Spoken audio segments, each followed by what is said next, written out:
welcome back to the video. In this video, we're talking about the Warner Brothers Discovery merger. So yesterday, we got our first details of the merger from Discovery and Warner Brothers since Discovery bought out Warner Brothers. And today, I'm going to be going over the Variety article that came out yesterday. If you want to check it out for yourself, the link is in the description down below. But if you do want to read it in this video, I'll be going through each of the separate things as well as giving all my thoughts on it. Before we get into videos and you're in here, make sure to subscribe and notification on so you miss any time I upload a video or I go live. Both of us more time. Let's get into it. So if you didn't know, less than a week ago, Discovery finally closed their $43 billion deal to buy out Warner Brothers, and I think now it's going by WBD, Warner Brothers Discovery. And this deal is absolutely huge, and specifically I'm going to be talking about the future of DC itself, not necessarily Warner Brothers as a whole. And if you guys didn't know, I'm not like super biased when it comes to the Snyderverse. It's like, I think it's cool, like if it happens, it happens, but I'm not going to kind of bring all the other projects down just because of that. In my opinion, they should just move forward if it's causing that much drama without it. But now with the Warner Brothers Discovery merger and some new details that we have from it, it could be looking like we have the Snyderverse coming back, at least in some sort of fashion. Maybe not Zack Snyder directly, but pieces of his universe. Along with this, there's more news on solo movies like the Joker, Joker 2, and other stuff like that. But starting it off with the general news, Discovery said that they want an overseer of all of this, a Kevin Feige-like figure, but not just someone that's on the production side, also someone on the business side. And I think this is cool,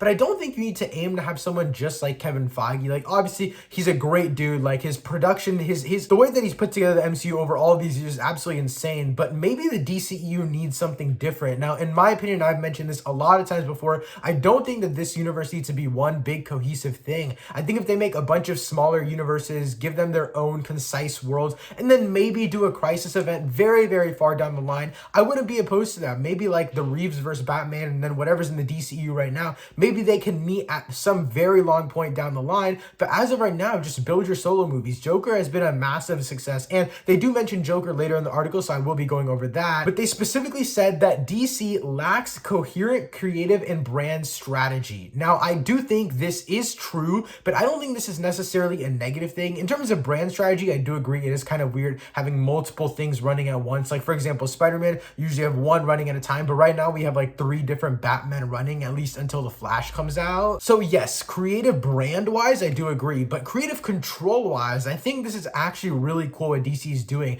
Now, I love the MCU, you guys know that. The MCU is my favorite franchise of all time. I think some of their movies are absolutely legendary, but the problem with the MCU comes down to the fact that a lot of their movies in general terms have become able to like group with one another. They feel like they're all can be put under one coherent subcategory, whereas if you look at even the DCU, what we've gotten so far, in my opinion, it's very hit or miss, at least even over the last like 2 decades, not even just with DCU movies, DC movies as a whole, they haven't been very coherent in terms of tones, but that doesn't really matter. All of these different tones allow for better storytelling, at least in my opinion. For example, what the DCEU did with Aquaman, a little bit more of a lighthearted story with a few darker tones here and there. Joker, a completely darker tone story. Man of Steel, a hopeful and kind of uplifting story. And then obviously we have Matt Reeves as the Batman. That entire Reevesverse is a completely different tone than anything we've seen in any other DC project. So I think having these creative differences is actually a really cool thing, and I think it's something that'll separate them from any franchise. So the article itself says, Discovery insiders believe that although DC has achieved cinematic success with recent films such as Aquaman and the Batman, it lacks a coherent creative and brand strategy. Discovery believes that several top-shelf characters such as Superman have been left to languish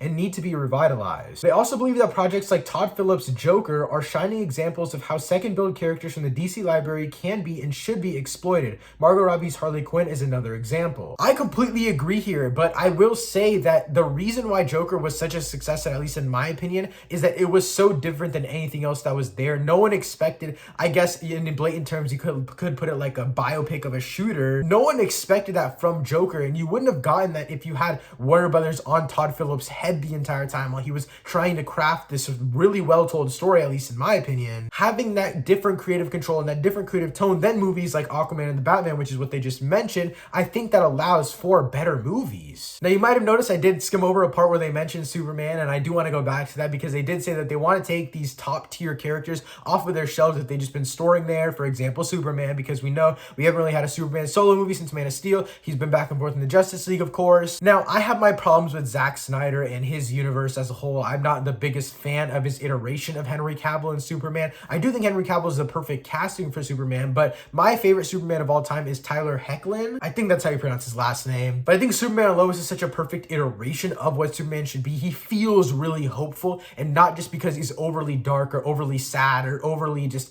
gloomy all the time. It feels like he's truly just a hopeful character, and that's what Superman is to me. So I want them to move forward with Henry Cavill's Superman. I don't necessarily think that Zack Snyder would be the perfect person to move forward with that with. I think that if you have the Flash movie, go ahead and reboot everything. And I kind of do want to get into that now, kind of talking about the Flash movie, talking about Black Adam, and we know that both movies have been delayed by almost a year, I'm pretty sure. If I'm not mistaken, Black Adam has reshoots at the end of this month. They're going to be shooting for about 2 weeks now, according to One Take News, and apparently another DC movie is doing reshoots at the same exact time as that. So my best guess is that it's Black Adam and the Flash shooting reshoots. It could be Aquaman 2 for all we know, but in my opinion, it'll probably be the Flash and Black Adam. But I do think that these will be reshoots to maybe include some other DC characters, kind of tying in the knots. I think the Flash reshoots will probably be extensive, especially if they're going back to add in these characters. I know that there were Flash plot leaks, and I will not be getting into them in this video because I know it's major spoilers. All I'll say is there were hints in there of our original DC universe coming back together in some way, shape, or form. So again, I don't want to go into details, but it looks like they could be doing reshoots to kind of implement what Discovery wants back into that movie to kind of keep this DCEU continuing.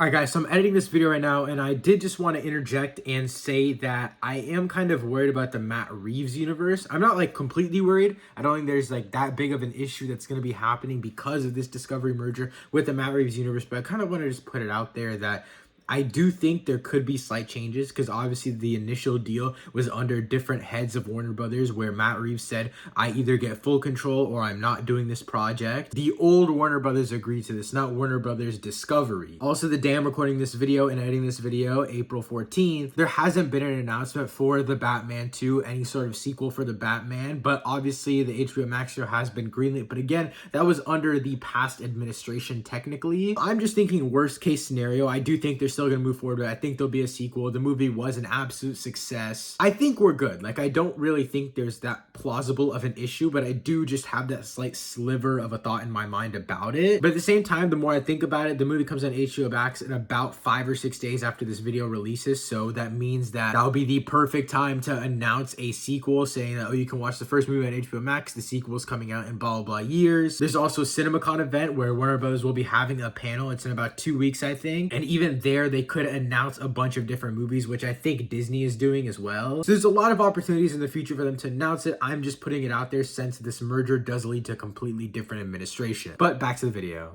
Now again, they keep mentioning cohesive creativity. I think that's cool, especially for the DCEU itself, but I'm pretty sure there's talking about too many different tones going from back and forth, back and forth. I like that personally. That's just me. I think it's because we have the MCU already. The MCU does what it does, and I love it. I love Eternals. I love Shang-Chi. I love Spider-Man No Way Home.